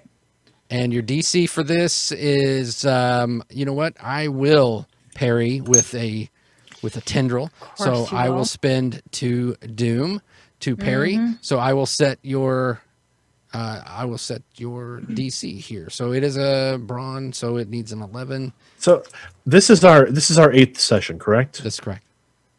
So you've been waiting 8 sessions for this moment, because pretty much everything else you've thrown at us, we have decimated. Dominated. So like this is literally Eric's revenge. Been waiting. All right, so I needed an 11, and I got 1 11. So your DC is 1. DC is 1? Yeah, to hit it's pretty easy to hit. They're just okay. And so sorry, because I used the momentum, do I have 3 dice or not? Because you negated that. No, you need 3 dice, yes, or you get 3 dice, yes. Thank you. Melee. Oh, that's so many dice. What happened? I don't know. I had clicked 3. That was far too many. I can just roll all that. Oh no, the first one. The first one yeah, where you generated momentum and succeeded. We'll take that. Yeah, for whatever reason, it rolled it twice. Maybe it was a double click or something. I think it was 100% double click. Yeah. So, but Look at all that. Yeah. So you got 5. You needed 1 success. You generate 4 momentum. So you are now maxed out in momentum. Varg. 1, 2. There you go. Okay. And then, so now you're using your battle axe, I'm assuming. Yeah. So you would double click your damage button there. There you go. My God, that's so many dice. Wow. It's almost like I do this for a living. Varg fights. Okay. Varg. Thank you, Varg. So you generated right now you've generated 7 damage. Your axe but then 2 of your dice generated nothing. Now you have a talent called No Mercy, which means you may re-roll a number of dice equal to the number of melee talents that you have, and you have 1 melee talent. It looks like, I think, yes. No, wait, I think Grappler might be a melee. Yep, Grappler is also a melee talent. So you can re-roll both of those failed dice. So just on just the D6 on the bottom, just drop 2 of them. 1, 2. There you go. So the 4 turns up nothing, but the 1 is another point of damage. So you've done 8 points of damage. Now you look at your weapon. You're using your notched battle axe with the cool handle, which has intense, which means that it has vicious 1. Which means that every Phoenix dice that turns up is an additional point of damage. So instead of 8, now you did 9, 10, 11. Yes. So you did 11 points of damage. It is intense, so that means if you inflict a wound, you inflict 2 wounds. So 5. So with that many points of damage, you did, what I say, 11. Yep. So you did 11 vigor to it. And so that generates a wound because 5 after 5? Well, for it's 6 because it actually has a soak of 1 because it's tough. So, but you did 11, so you did a wound, and then because it's vicious or intense, you did an additional wound. So this malign plant has now taken 2 wounds. Varg just goes ham. You know, they start hacking, they start screaming, Varg does not like when trees hurt my friends. And they'll just start hacking away. Okay. All right. And who wants to go next? Can you compare? Adama. Who Adama's, wants to try to follow that? Yeah, Adama's like staring at this, like she's got her two-handed sword, and she's just like, yes, what that one said, and then goes after it. All right. So Just so I to put this out there, the thorny tendril that attacked Kett, if you wouldn't have shredded your armor, not only would you have taken the wound, it also would have grappled you. Oh, good. So you also avoided that. Hooray! Can I know I don't have a lot of I don't really have combat skills at all.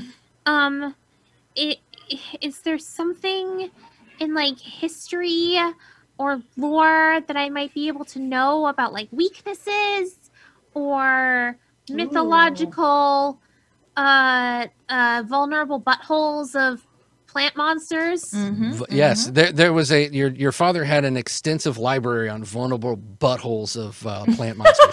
As any good scholar does. That was an odd book. Yeah. Not as He most was popular. he was in a but, super weird mood when he wrote that. Yeah. So The cover art is just to die for. Yeah. So yes, yeah. If you want to, we'll say that if you roll, we'll have you roll lore, Okay. based off of just the things that, because this is what this place supposedly is what your father had, spent his entire life looking for. So he had scads of journals and things and just, accumulated pieces of lore. So it's just a matter of you remembering maybe something he said or something you read or something like that. So but it's not going to be something very easy. So I'm going to say that your DC is going to be 3. Oh God. It's a lore check, DC 3. For every point of momentum you generate over that, though, I'll give you additional information. So you not only will you find maybe its quote unquote weak point or at least its point of vulnerability, but you could also find out some other things. Okay. So I'm going to use a momentum chip for this. Okay. And then I pull that into okay. And then I roll 3. Is it okay if I use 2, guys? Yeah, go for it. Please.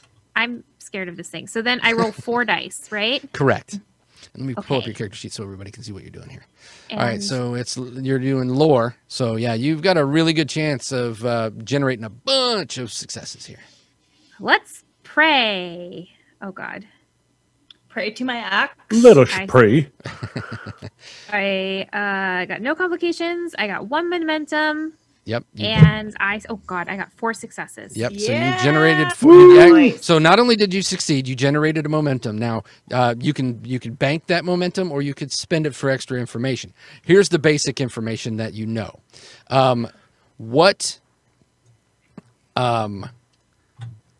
This thing thrives on essentially blood or life force. So that's one, and essentially you are fresh meat. What the base information you got is that when it's wounded or something like that, it's almost vampiric in a way, and you know that probably because Varg just hurt it, it's probably going to drain one of the pod people for health. No. Okay. Pod people know. Okay, so question. I You want? use momentum because I want more information because she's Cornelia. Okay, drag and drop it. I did. Oh, okay, good. So with the extra information is that it is weakest under in its lowest point. So under the water is where it would be its weakest.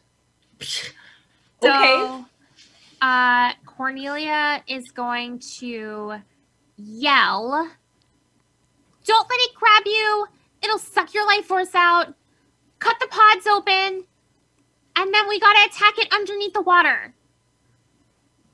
And then I know that's probably all I can do, but if I've got movement left... You can move within the same area. So, yeah, you can't move super far, but, yeah, you can move. Okay. I want to move... Sorry, where's the map on this? Well, I gotta find it. Tokens? No. How do I... Library. right? I still don't know how I have the damn tokens locked. I can't get rid of the tokens thing. Fantasy Grounds is being a butt for me right now. Okay, so where do I need to find? Is it in images? The map? Oh, here, I'll share it. Okay, thank you, please. Okay, so I'm gonna run to like over here if I can make it that far. Yep, sure, no problem. And I will ready a knife and get ready to cut open the pod as soon as I can. So I think All right, you should be able to move your tokens now. the pods are on the outside wall, though, right, Eric? The pods are on the outside wall, correct? Oh, so I'm over here somewhere. Yeah, like along the pillars. Every pillar has a pod on it. Yes. Oh, okay. So the closest one to me is actually here. That's the one that Padre was in. That's the open one. Yep. Yes. Okay. So you And were then Kett the was one you here. were at was So I'm gonna run this way. Okay. I like how Cornelia just did like a little yakety sack run around. All right, so so that was so Varg has gone and Cornelia has gone. So who's next? Adama is going to look at Cornelia and say, "Plant your pod." Pod. All right, she'll run to the nearest pod she can get to. Okay. Like, I think this one. Yep. Okay. All right. Does she have to roll anything, or can It is she just have this thing open? yes, because you do have to penetrate the the membrane of it to open it up. But it's not like it's not that hard. So it's going to be DC 1 melee attack. the one thing about this creature that might be easy. All right. There you go. 2 successes, 1 momentum. Yeah, so you generate a momentum. So you slice open this glowing pod, and this like greasy black goop just kind of goes onto the ground, and it smells like the water that this thing was living in. And you see the naked form of what appears to be a man just kind of go flump. And he's got tendrils like on him of this it's like this very fibrous tendrils that are still like connected to him. And when he falls off, the tendrils kind of go like suction cup off of him, and you can see that that he's bleeding where these were attached to him, and you can see that there's like very small rows of teeth on these tendrils, and they just kind of flail back into this pod. Oh, all right. That's Great. gonna haunt my nightmares. I'm not drinking enough for this, Great. you guys. All right, but yes, another pod has been freed. So that leaves Kett. Kett sees Adama cut the pod open and will follow suit. So he's going to pull out his scimitar and try to insert it at the top and just slice downward. Okay, so that's a melee attack. Okay. Like I said, DC 1. I'm going to spend a momentum on it just to be sure. Okay, sure. Come on, there we go. Come on. There it is. Nope, you only rolled 2 dice. Let's just roll one more then. How about Okay, that? sure. Good thing you did, because you didn't succeed the first 2. What? All right. All right, so yeah, you take Tell the you what. scimitar and just shoom, slice into it. At first, it's like you don't, because you're worried. Obviously the worry would be you put it in too deep and you would that guess what a complication is going to be. So I also have no mercy. Ooh. okay. But I believe I only have one melee skill. Let me double check. Still, that's a reroll. Well, that's reroll. Of I have two melee skills, so I can reroll both those initial dice. No, that's only on damage rolls. Oh, only damage? Yes, only on damage rolls. Oh, yes, damage dice. Got it. Yep. Okay. But you still succeed. Yeah. So at first it's like you're like you don't want to push too hard because you don't want to slice the person underneath. But then you're just like it's not going, and you go, and then you slice one open. There you go. That's a hell of a scimitar roll. I'm not making you roll damage for these things.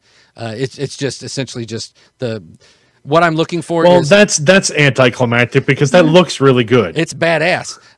But yeah, all I'm really looking for the pods themselves is because you're hurting it in that you're. I get it, man. It's all good. We're not trying to eviscerate the pod. We're literally just trying to cut it open. Right. Mm-hmm. And like So I have a giant two-handed scimitar that I basically was like, and it again, as with Adama, I'm sure this thing falls out onto the floor. Mm-hmm. You know. Gross. Yep. And they're like horribly pale, as if they like. Who knows when the last time their skin has seen the sun? So I mean, and it's just or it could just be an anemia thing too, because as you're doing this, it's not like people are all these people are from the same area. They're all different looking, so it's just who knows where they were obtained and how long they have been here. We're looking at our doom. All right, so that's all the PCs. So we're back around. I'm just a mean green mother from Atlantis, and now I'm bad. All right, so moving on to the next round. PCs go first unless I spend Doom. I'm actually going to not spend Doom, so PCs can go again. Oh, come on now. I feel like you're like pulling back a little bit there. Right? You think? You might as well. Oh, I'm not gonna turn it down if that's what you want. Okay, that's fine. All right, so 2 Doom to go again. This time we're going to randomize to see who is getting attacked. Oh my god! Don't let it be Cornelia. All right, Cornelia has 7 figure. Yeah, and no random armor, so numbers. If she gets hit by this. She R.I.P. is going to the great book in the sky. All right. We'll do Kett 1, Adama 2, Cornelia 3, Varg 4, Padre 5. Yeah. Oh God, Padre. Who let us have a child? I rolled a 6, so I'll roll again. Rolled a 6 again. I'll roll Oh again. my god. Kett. It's got it out for you, Kett. It didn't like the fact that it had you in its sights, and all it got was some cruddy armor. Hey, that armor was decent. Not anymore. Yeah, I agree with Nerd Eye. Rolling a 6 means nobody. It fucks up. Yeah, it just sits there and flails. Ah! Yeah. Like Kermit the Frog. All right, so it's going for Kett again. It gets 2d20. I'm going to spend a Doom for a third d20. I'm looking at target number of 10 to hit. Are you giving me any Doom to parry? Or are you taking it?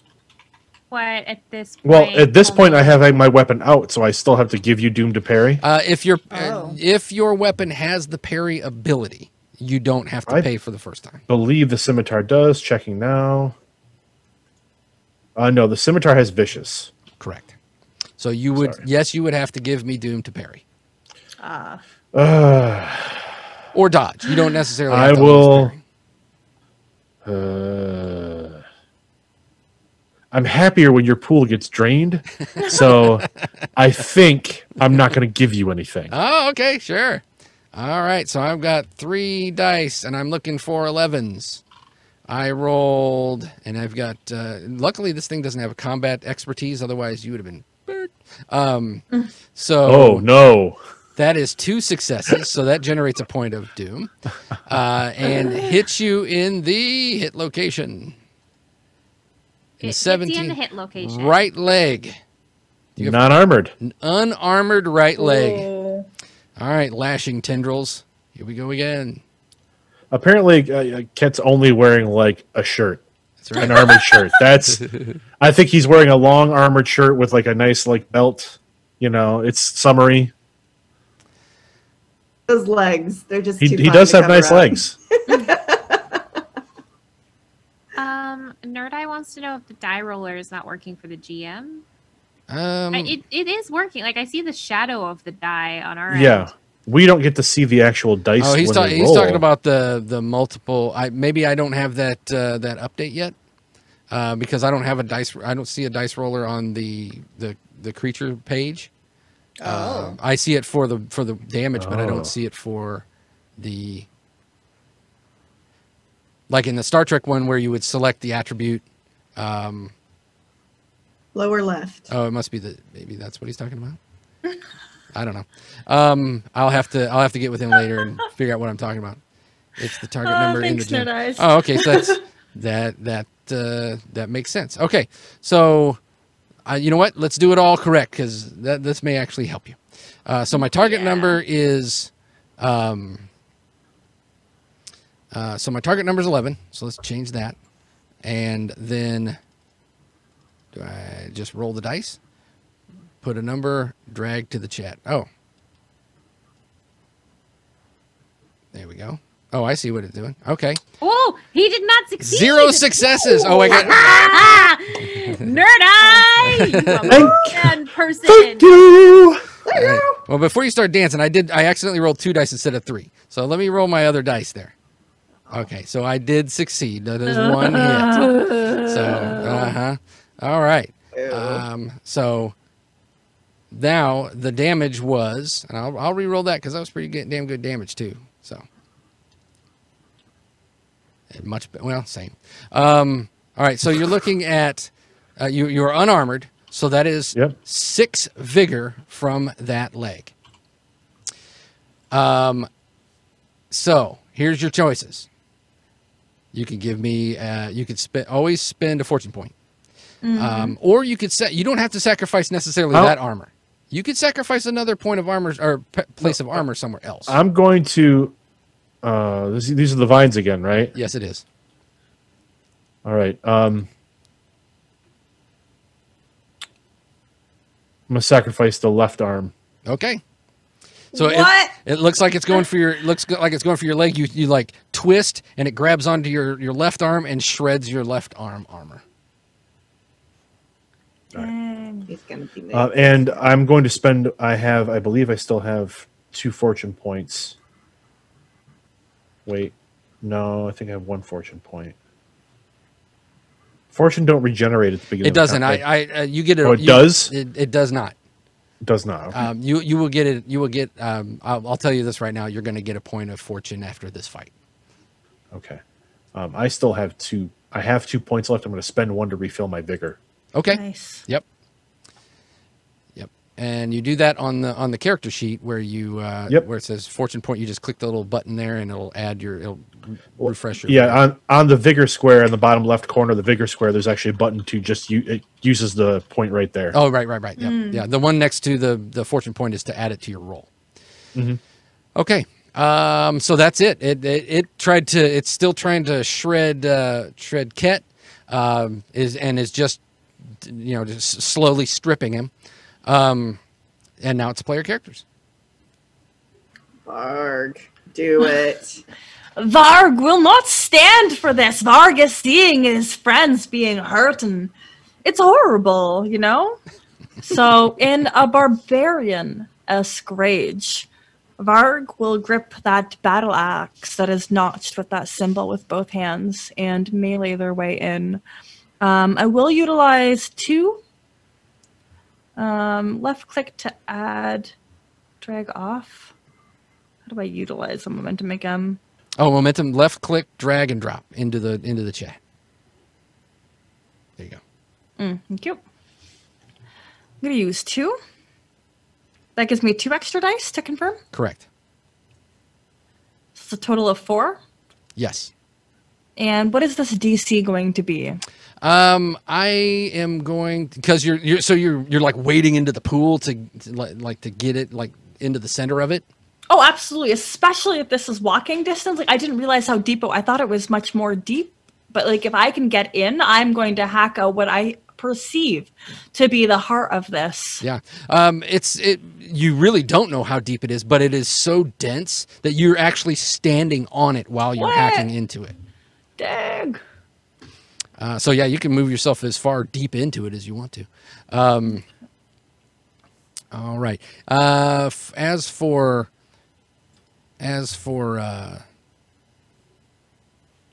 I'm going to spend 2 doom. Of course you are. To parry. No, this is a new round, so it's going. No, it would be the same. Okay.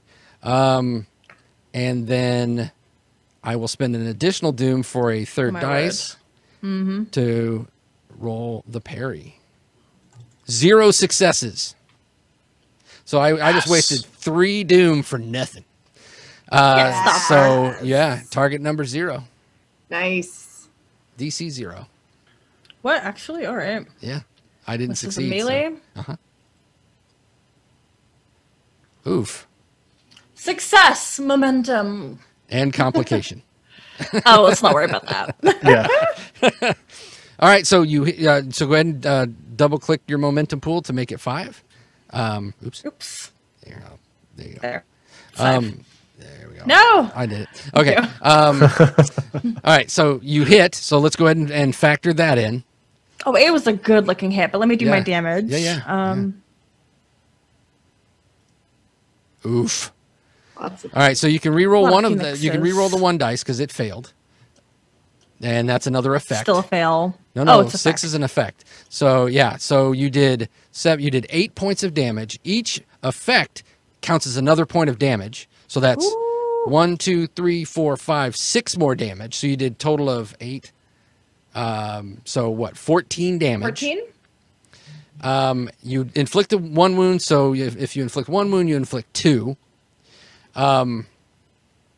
And how we're going to end the night as it just completely just starts to disintegrate and fall apart is I will spend my last 2 doom to turn that complication into a 3-point complication as it toilet drains down and it just catches Varg and flush.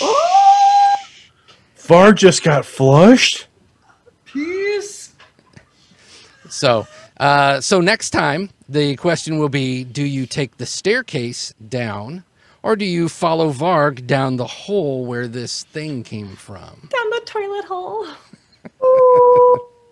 We're definitely getting norovirus now. For real. I hope Wow. everybody's had Wow. their, like, Can I shots. just say thank goodness for Varg? Because Right? he would have been dead so many Yes. times if they were not a 1 barbarian friggin' murder machine. I mean, let's be real. They're 2-dimensional. You know, they're charming and they're a murder machine. They're amazing. They're a hit with the manlets. Yep. They are, I mean, just incredible in a fight. They're great with animals. What more could a person want? Right? All thank righty. Times. So, all right. So, I do feel bad for all these people we pulled out of their pods of like, oh, never mind, Var killed it. Well, were they really people? that's also something else that you will very likely determine next time. Yeah. So, Yeah. all right. So, we're out of time for this episode. So, how about we go around the table as we do, and let everyone know how they can find you. And we will start with Cornelia. Hey, you can find me on Twitter at ThistleRaven. You can also find me on the Taking Initiative podcast, which is at Twitter at TI_pod. You can also find our podcast at everywhere I'm pretty sure you can find a podcast. We're cruising through our season 2 of Storm King's Thunder. You can find me on this channel tomorrow with Leslie, where I play Gideon Salt, Lieutenant Gideon Salt on the Star Trek game. We're having a lot of fun there. And I think that's all you can find me places right now. It's my birthday. If you want to drop by on Twitter and send me pictures of your dog or cool pictures of hyenas that you like, I would appreciate that. If one doesn't have a dog, the hyena is the only substitute. You can also send me your thoughts on the Gideon the Ninth series, or if you've got I don't know, something you want to share. That's cool. Preferably dogs or hyenas. Hyenas, Yeah, right. I mean, a girl's got to have preferences. Yeah, respect. It's good that you know what you want. All right, and next we have Kett.